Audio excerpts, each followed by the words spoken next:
Bienvenue dans Réponse de mec. Dans ce podcast, 3 mecs répondent à la question d'une femme. C'est cash, c'est sans fioriture, c'est frais et c'est souvent marrant. Si tu veux participer, soit en posant une question, soit en répondant à des questions, tu peux nous contacter via le formulaire dont le lien est disponible en description ou par mail sur réponse2@gmail.com. Si tu aimes ce podcast, le meilleur moyen de le soutenir, c'est de le partager autour de toi ou de laisser des commentaires. Et maintenant, la question.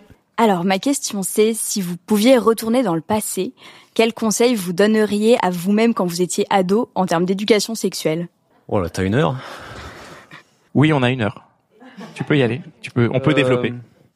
Non, allez-y, hein, si quelqu'un d'autre veut y aller, tu veux... Je sais pas, ne va jamais sur Pornhub. Mais c'est intéressant, pourquoi ? C'est mal fait. Il y en a qui sont mieux. C'est-à-dire pas sur ce site-là ou pas sur les sites porno en général ? Ouais, je dirais en général. Mais moi. Alors, à l'époque où on aurait dû avoir une éducation sexuelle qui n'était pas folle. Hein. On se rappelle ce qu'on avait eu à l'école, c'était pas développé. On n'avait pas tous les comptes en question qu'on a aujourd'hui, tels que Jouissance Club, compagnie, etc. Il y avait la Redoute. On n'avait pas accès à tout ça en fait. On n'avait pas accès à tout ça et parler d'éducation sexuelle, il y avait rien à part les sites de cul quoi, qui sont de très mauvaises idées. Peut-être la seule chose que je dirais que je vois comme ça qui me vient, c'est n'hésite pas à poser des questions et à écouter ce que va te dire ta partenaire. Mais là comme ça, je vois pas autre chose en fait. Bah si, oui, c'est toutes les ressources auxquelles on a accès maintenant et qui sont autre chose que du porno justement, qui permettent de mieux comprendre l'aspect technique, parce que quoi qu'on en pense, bien sûr, il y a de l'ouverture, il y a du respect, il y a tout ce que tu veux, mais il reste une part de technique, quoi. Si on t'a pas appris ce que c'est qu'un clitoris, qu'un point G, etc., la cyprine, éjaculation féminine, machin, si t'as pas un minimum de base, et encore faut-il savoir où trouver ces bonnes bases, bon, bah tu seras vite limité, quoi. Mais en fait, vos réponses là, je me demande, c'est des trucs que vous auriez voulu faire différemment dans vos vies, c'est ça ? De ne pas avoir regardé du porno, ce genre de trucs ? Pas forcément différent. Toi, tu n'écoutais pas assez les femmes au lit au départ, c'est ça ? Non, c'est pas ce que je dis, mais l'image que nous on avait à l'époque, c'était que c'était pas quelque chose qui s'apprend, c'est quelque chose que tu dois savoir, que tu dois maîtriser, sans avoir eu aucun référentiel. Moi, c'est un peu l'image que j'avais à l'époque, c'est que t'es censé savoir. Ouais, moi aussi, ouais. On t'a donné aucune info, en fait.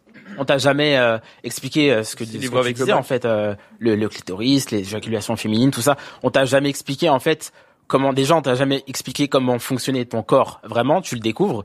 Et en plus de ça, on t'a jamais expliqué comment fonctionne une femme émotionnellement et comment fonctionne son corps.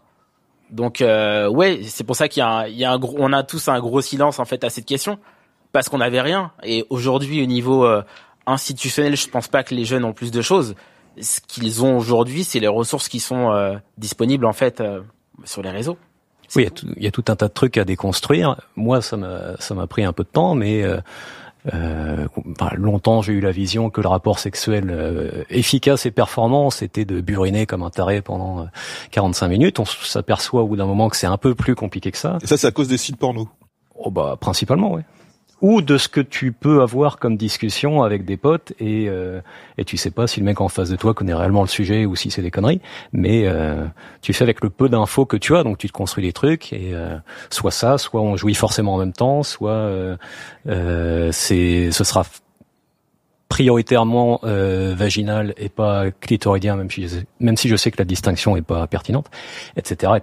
Tout un tas de trucs à virer et puis à remplacer par les bonnes idées, quoi. Et je pense, alors pour le coup, il y a peut-être un truc qui me vient. Peut-être que le conseil que j'aurais aimé avoir à l'époque, prioritairement, c'est que tout ne tourne pas autour de ta bite. Non mais clairement, parce qu'on on s'est toujours mis une pression de dingue par rapport à ça. T'en parlais de tout ce qui est performance, etc., comme si c'était quelque chose d'obligatoire. Et puis finalement, tu rencontres des femmes, t'apprends, t'as une vie sexuelle, et tu te rends compte que c'est pas parce que tout n'est pas tourné autour de ça, que tu vas pas performer justement lors d'une relation sexuelle, que ça va pas être bien en fait. Il y a un univers de choses qui existent et ça en fait tu l'apprends un petit peu en faisant. Enfin... Et à l'inverse, il y a aussi des idées reçues un peu plan-plan, un peu bien pensantes qu'il faut détruire aussi. On apprend grâce à certains podcasts que finalement la taille du sexe est importante. Alors tout dépend ce qu'on entend par est importante, mais qu'il y a quand même des plages où ça se passera mieux que d'autres. Bon, le tout c'est de le savoir. Si t'es pas dans la bonne plage, après tu fais autrement, mais au moins tu sais où te situer. Et justement, ce qui peut être intéressant, c'est moi, c'est ce que j'aurais voulu savoir du coup plus jeune. C'est toutes ces questions, je me les suis posées, c'est tout savoir comment trouver les réponses. Et moi, c'est s'il y avait un conseil précis, concret à poser, à donner, c'est attention en termes techniques, le débrief post-coïtal. Ouais. Franchement. Ah oui, l'interview d'après-match, oui, bien sûr. Voilà, c'est ça. Non, mais... Franchement. Les temps forts, les belles actions. Plein de questions, etc. Mais plutôt que de les garder pour vous, posez-les à votre partenaire. J'ai essayé ça, t'en as pensé quoi? Ou à un moment il s'est passé ça, moi je l'ai ressenti comme ça. Et pour les mecs comme pour les meufs, vraiment. Je pense, ouais. Moi, j'ai jusqu'à maintenant jamais vécu de situation où ça l'était pas. Et en plus, vous verrez que c'est hyper kiffant. Voilà, ça rajoute un petit truc en plus. Donc voilà, il y a que du bon. Si je peux tempérer, je comprends qu'on puisse parfois ne pas avoir le temps d'avoir un débrief post-coïtal quand t'es en train de déglinguer entre deux portes et que tu dois retourner au boulot après. Mais la logique se tient et effectivement, on en revient du coup à la communication qui est le ciment de toute bonne relation. Est-ce que tout le monde a répondu? Ouais. Quelqu'un a envie de répondre, messieurs? Non. Merci. C'était un super épisode. Merci beaucoup. Et voilà, c'est tout pour aujourd'hui. J'espère que l'épisode t'a plu. Si c'est le cas, partage-le autour de toi. Ça se trouve, il y a quelqu'un dans ton entourage qui a besoin d'entendre ce qui s'est dit dans cet épisode. Si t'as envie d'en découvrir encore plus, tu peux aussi aller écouter Réponse de Meuf, c'est complémentaire. Et si t'as envie de participer, soit en posant une question, soit en répondant à des questions, tu peux nous contacter sur réponse2@gmail.com ou passer par le formulaire. Le lien est disponible en description. Encore merci pour ton attention. On se retrouve ici même la semaine prochaine.